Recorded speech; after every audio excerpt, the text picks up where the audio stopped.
Қазы-құрт. Достар, менің каналыма тіркеліп, пікір жазуды ұмытпаңыздар. Қазы-құрт өркештелген жотаң сымбат, кең алқап, шөбің шүйгін малға қымбат, тиесіп алатаумен тұрсын қатар, өзіңді асқақ ұстап, бейне сұңғақ.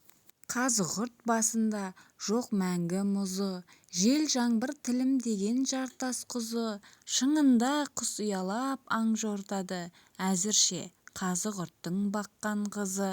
Басында қазы-құрттың сыр көрінген, етекте 4 түлік мал өрбіген, айнала төңірегі мақталы алқап, гектардан 20 центнер ақ алтын өнген.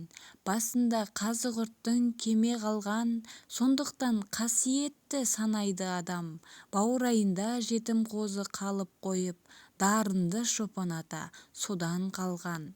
Осылай болғандығын жұрт айтады, өйткені сол мыңдаған қой жатады. Табысы күйік атты сапқозыңның аты әйгілі Қазақстанға ел айтады.